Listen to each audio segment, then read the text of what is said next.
Hello and welcome in to part 2 of how to approach drawing backgrounds when you hate drawing backgrounds like me. In part 1, we started getting more comfortable with drawing props like furniture with characters and arranging them into a little mini slice of an environment. So if you haven't checked out that tutorial, I definitely recommend starting with that one and then come to this one, because in this tutorial, we're going to start in a similar way, but we are going to expand into a whole interior background of a cozy room. Starting out, I have an idea that I want the character sitting cross-legged on the couch. So I'm going to start by drawing a super rough stick figure to indicate this character. Next, for the character to be sitting on the couch, I obviously need a couch. So again, keeping things very rough, I draw a rough shape of a couch at a slight angle. Now, what you're not seeing in this screen capture is that I do have a picture of a couch that I'm looking at as reference to get just an idea of the shapes and angle of the couch.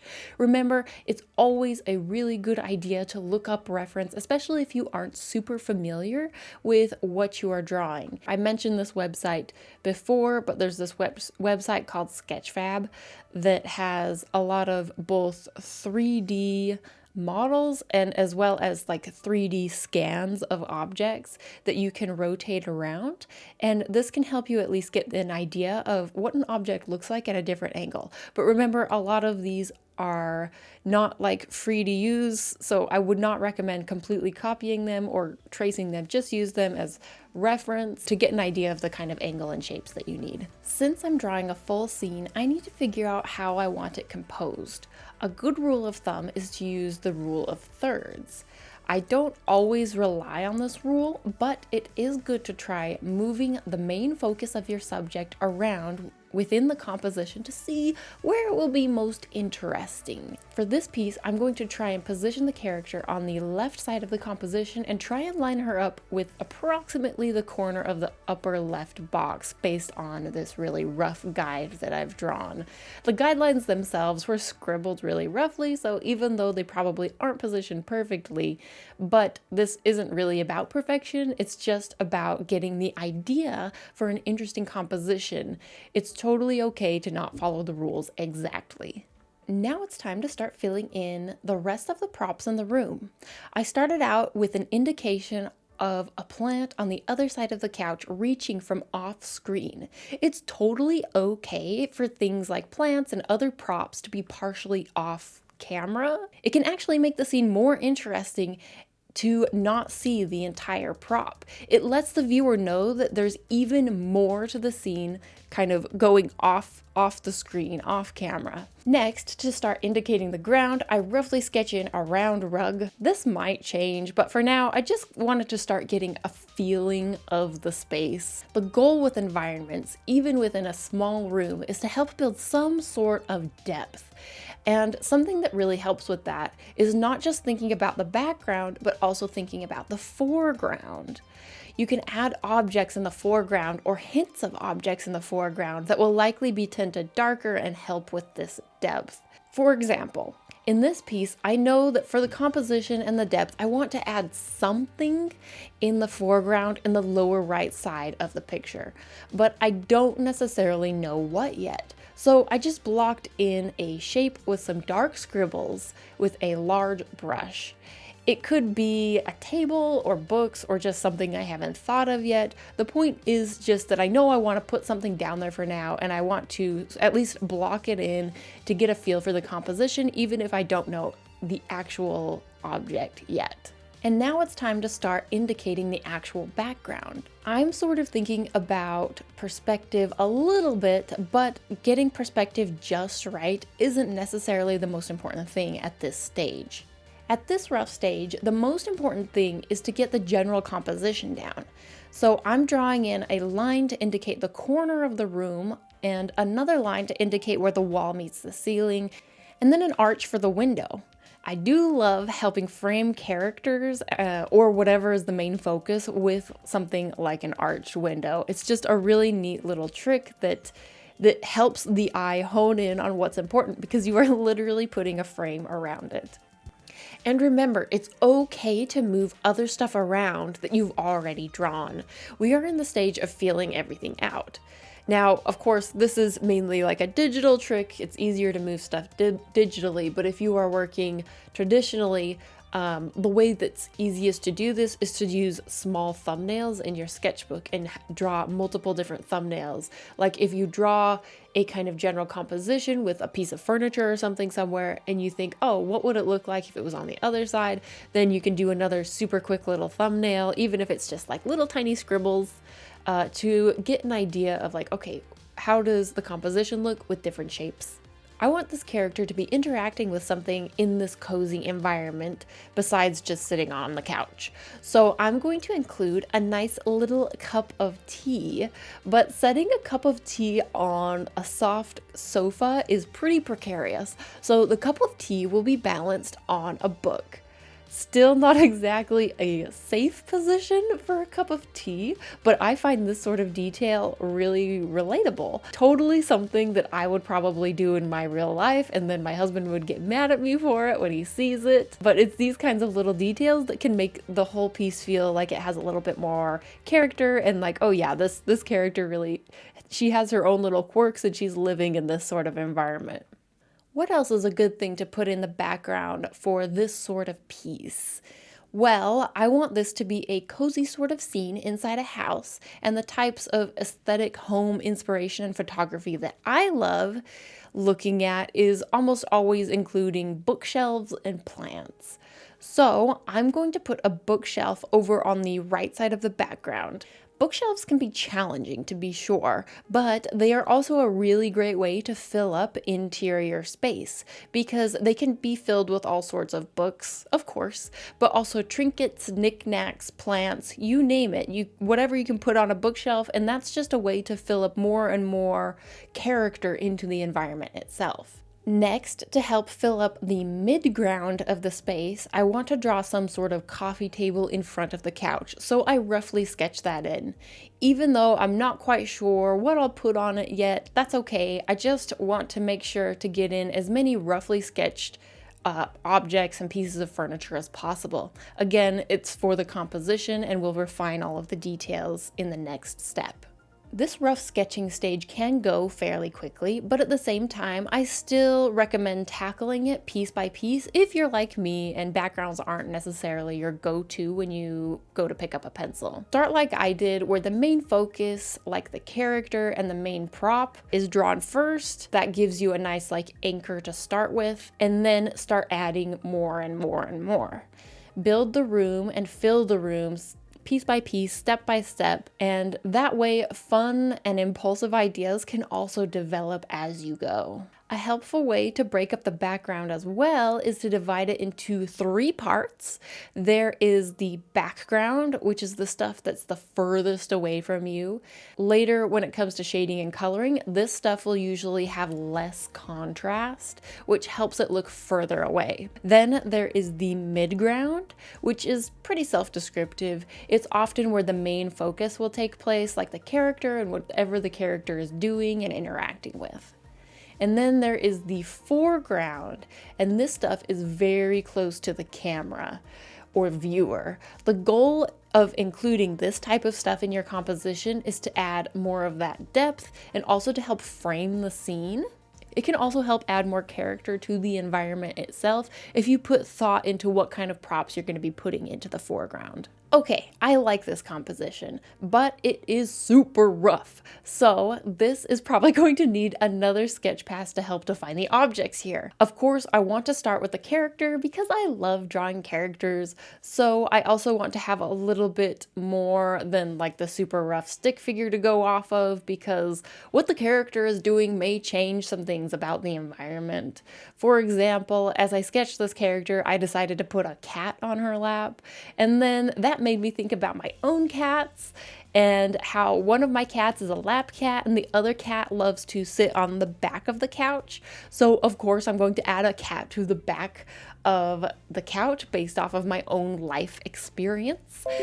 These kinds of scenes are just so perfect for adding your own little personal touches that are pulled from your real life, whether it's props, clutter, dangerous habits of ADHD artists setting tea on top of piles of books, you name it. This is where you can really add those personal touches as you are filling out details, and it makes you think of, oh yeah, I do this in my life, or maybe my kid does this, or I know someone who does this, or their house looks like this, or my house. All of these things are little details that help bring uniqueness and also reality to these kind of interior like environments that you're drawing. Now it's time to figure out a little more perspective. Again, I'm going to use the perspective rulers in Clip Studio Paint because my brain just hates the rules of perspective and I need help. The perspective rulers are just located under the rulers, perspective ruler. And to make a new vanishing point, you change the process to add vanishing point. Then you draw a line, for example, along the bottom of the couch, and then you add another line along, for example, the arm of the couch. This will create a vanishing point off of the canvas. Something important to take note of is if you have multiple vanishing points, like if you are working in 2-point perspective, you need to be a little bit careful to not accidentally make one of the vanishing points on a different horizon line, indicated by the blue guideline. The horizon lines for everything, even if they have different vanishing points, should still rest on the same horizon line. So with that in mind, let's create a new vanishing point. I pay attention to if the lines are going to intersect on the blue line, and if it looks like they might be off, I try and draw the second line to make the intersection line up as much as possible with the horizontal line that already exists. I know it's a lot to keep in mind. I wish that you could lock the horizon line in Clip Studio Paint so that it would force the vanishing point to always be on the pre-existing horizon line, but as far as I can tell, that isn't a feature. But if you do know how to do that, please comment and let me know, because that would be an amazing feature. We really need that, and it's so weird that it doesn't do that automatically. But if you know how to do that, comment and let me know, because I would love that. Anyway, now that you have a vanishing point, you can change the process to add guide and add as many guides as you need to help you with your perspective. So for example, now I know where the feet of the couch should line up with the guideline that I drew down there. With the couch sketch a little more refined, I block in the shape of the coffee, books, and table for the round table. I start with an oval shape maker and then sketch the thickness and the legs of the table. For all of these little smaller props, I just kind of eyeballed the perspective for the most part. I didn't really go through the trouble of making new vanishing points for them. But if you're struggling with the vanishing points for the small objects, you can draw some new perspective guides.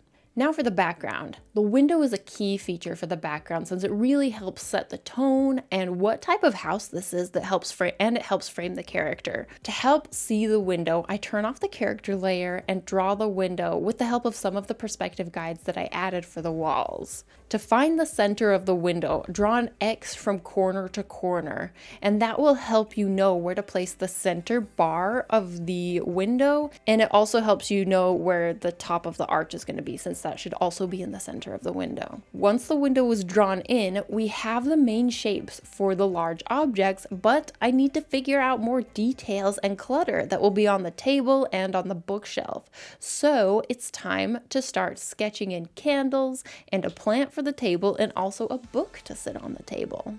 For the bookshelf, first draw in the shelves by sketching in horizontal lines. Since the room is at a slight perspective, I use the perspective guides to tell me where the shelves should approximately be. Once the shelves are in, it's just a matter of filling in both the shelves and on top of the bookshelf with things like plants, books, jars, a picture frame, candles. These little filler items can vary depending on the environment and who lives here. Think about what kind of character lives here. What do they do with their time? Are they messy? Are they organized? With the shelves filled in, I move on to adding a little bit more character to the window by adding in a stone frame around it. I just love windows that look like this, like windows that look like they could be part of some sort of old building, old stone building, or a castle. I just love those style of windows, so that's usually the type of window that I will add into my pieces, because it's my own like dream house, and this character is kind of like an elf Sona of myself, so you know, we just draw on my own cozy like dream living room, I guess. Most everything is sketched in here, but here is a chance to see if there's anything more that needs to be added. I felt that between the window and the bookshelf could use something, and thinking about what could go there, I decided on just like a really simple coat hanger, maybe where I would hang my cloak. Now I think the room is looking nicely filled up, and we are ready to move on to cleaner line art. I don't think there's really too much new to say about the line art process. The parts of the line art that I find require a bit of patience are areas like the bookshelf that have a lot of smaller props, but it's just a matter of sticking with it and simplifying where you need to. You know, not every book needs to be a highly detailed render. These ones don't even have titles on the spines. We just need to know that they are books. So since there's not a ton to say really on line art, I'm going to let this play a little bit. Let's do the line art, and then I will pop back in just a second.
Once the line art is complete, it's time to move on to color and shading. Now, this part of the process starts a tiny bit different than my usual character artwork. With the background, with so many props, I don't want to confuse myself with colors yet, so I first block out the character with just a solid color on a layer below the character line art. And on a layer below that, I create a new layer and switch the layer mode to hard light. And then with a dark gray with a tiny purple tint, I start coloring in the shadow. I am using the Walter Wet watercolor brush here for this step in Clip Studio Paint because the kind of style of rendering and shading I'm doing for this piece, I wanted it to feel a little bit more kind of watercolor-ish, not necessarily super like digitally painted, if that makes sense. So I'm using the Walter Wet watercolor brush here. I will include it for you guys, but I think probably a lot of you have it from past tutorials as well. I actually really enjoy this step of the process. It makes the shading process a lot simpler and more relaxing when I'm not also worrying about color.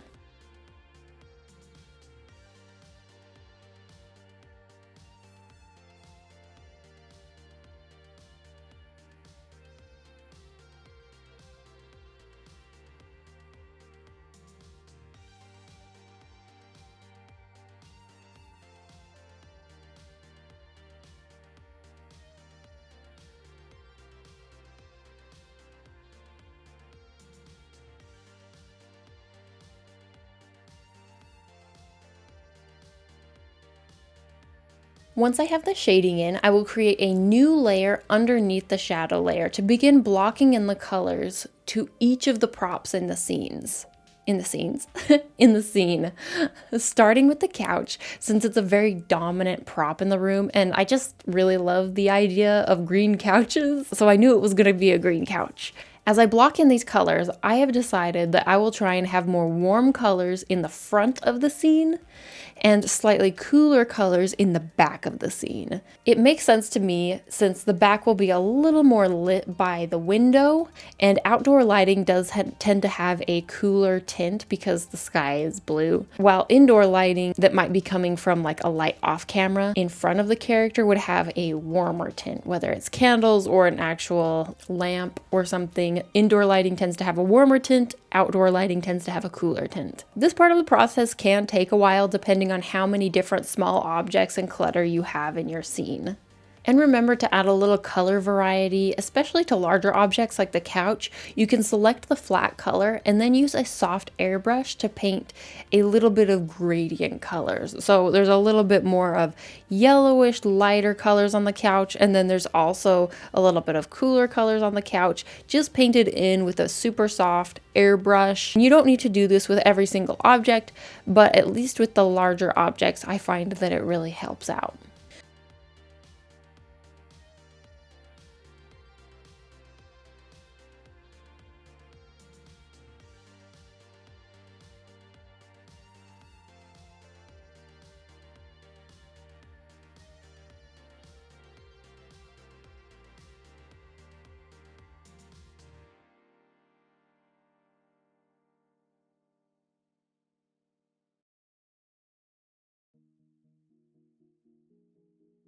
Once all the flat colors are in, I finally move on to adding flat colors to the character.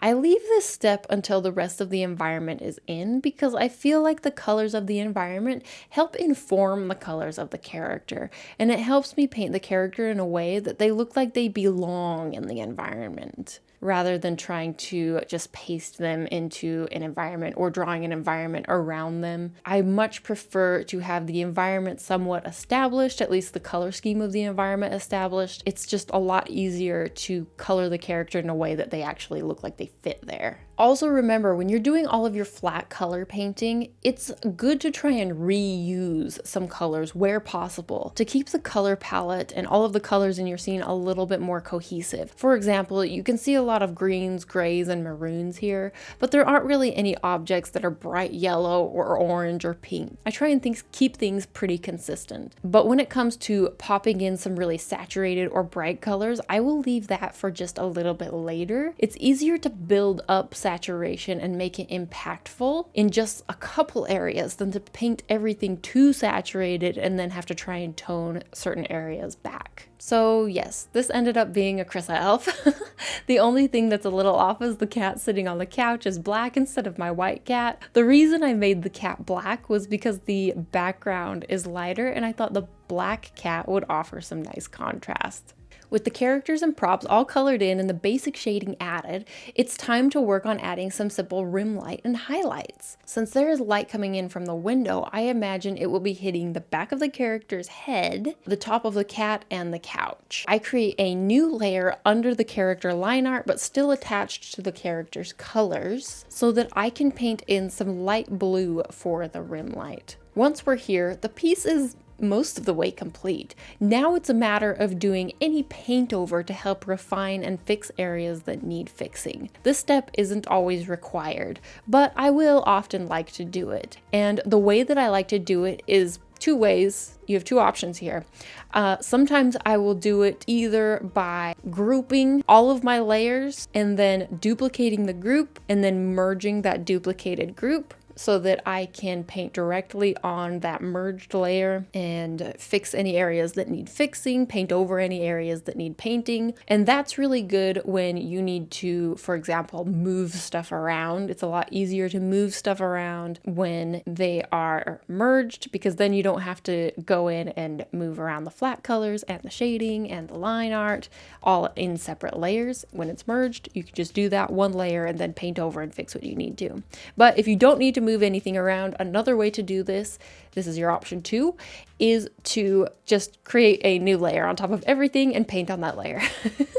If you have stuff you want to paint over, but you don't need to actually move or liquefy anything. Other final touches are adding glow layers to areas where there is light, like light bulbs and candles, as well as overlay layers to pop any extra colors and warmth, like warmth around the character out if you want to. So I did paint in with an overlay layer a little bit of like warm hues around the character to make her a little bit more saturated, a little bit warmer, and bring more attention to her. Something else that I noticed with this piece is that I needed another little pop of light in the lower right side to balance out the light bulbs and the window on the left. And the easiest and most effective thing I found to do was simply dropping in little bits of yellow glowing dust. It fits the subtly magic vibe of this piece and helps balance out the composition. For even more specifics on finishing moves, make sure to check out the Final Touches tutorial, where I got into a lot more depth on steps and ideas for final touches to finish an illustration. Those final touches can also apply to art with backgrounds like this. And that is basically the walkthrough tutorial on how I approach drawing backgrounds when I hate drawing backgrounds, part 2. Here's a little reminder of things to keep in mind. Start with a super rough sketch of a stick figure of the character and a rough drawing of the main prop that is part of the scene, like the character in the couch here. From there, roughly sketch in additional props piece by piece. Use the rule of thirds to help position the main focus of the artwork. Keep in mind the background, midground, and foreground. Look around at your own home and experiences to add clutter and details that would fit in with the environment. Start with shading your environment and props before adding colors underneath the shadows. Carry on to finish your artwork using similar steps as you would use to draw your character artwork. You got this, and I'm so excited to see your characters in their environments. Let me know if you are interested in a part 3 of this background series going over an outdoor environment maybe. I hope you guys found this tutorial helpful. It was a fun one to make. It's always fun to do these kind of little personal interior pieces with lots of little details, and I hope I can do more of those in the future every now and then. Thank you guys so much for all of your support. I hope this was helpful, and I couldn't do this without you. Huge shout out to you amazing patrons, and I will talk to you soon. Talk to you next time. Bye guys, happy drawing!